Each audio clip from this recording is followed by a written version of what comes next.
विचित कालिंदी तट विपिन संगीत करबो मुदा वीरी नारी वदन कमला स्वाद मधुपः रमा। श्री जगन्नाथ पुरी श्रीक्षेत्र नाम परिचित।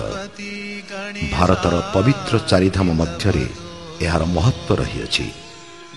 कली जुगर कराल कबलरू रक्षा करने एही क्षेत्र रहिअछि सामर्थ्य।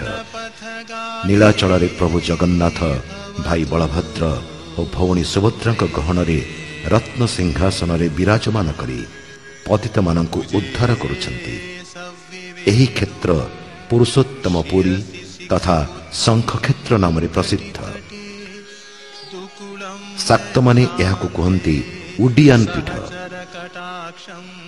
एठारे सतींकर नाभि पड़िथिला। भुवन विख्यात महाप्रसाद बांटी दे प्रभु श्री जगन्नाथ आचंडाल ब्राह्मण समस्त को उद्धार करुछन्ति। एही क्षेत्र को यात्रा करिवा पई अनेक सुविधा रही।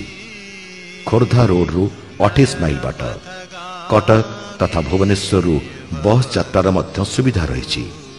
रहिबा पई अनेक धर्मशाला और होटेल व्यवस्था उपलब्ध।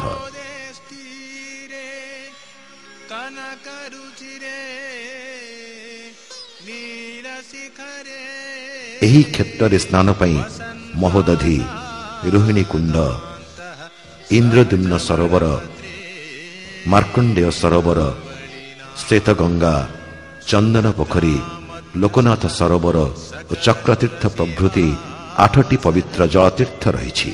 श्री जगन्नाथ मंदिर को प्रवेश पथ 4 गोटी रही।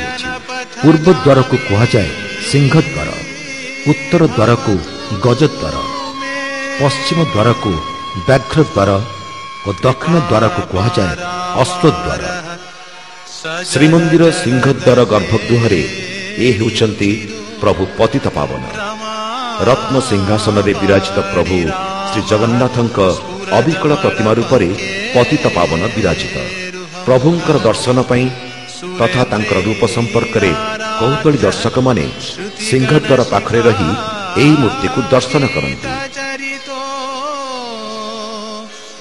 एही ठारू आरंभ 22 पाहाच।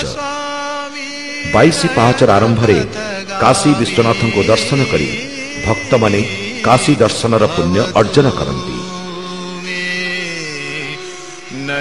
श्रीमंदिर को बेढ़ी रही एई मेघनाद पाचेरी। कहा जाए समुद्र गर्जन को रोकिया पई एई पाचेरी निर्माण करा जायतिला। पूर्व भागरे मेघनाद पाचेरी संलग्न चिमिनी श्रीमंदिर रोषघर चिमिनी।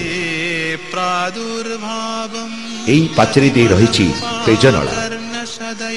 दक्षिण द्वार पाखरे मध्य बंधु महांती आश्रम रही। सिंहद्वार बाम भागरे बड़ छोटा मठ। यह पाखक लगी रही लक्ष्मी बजार।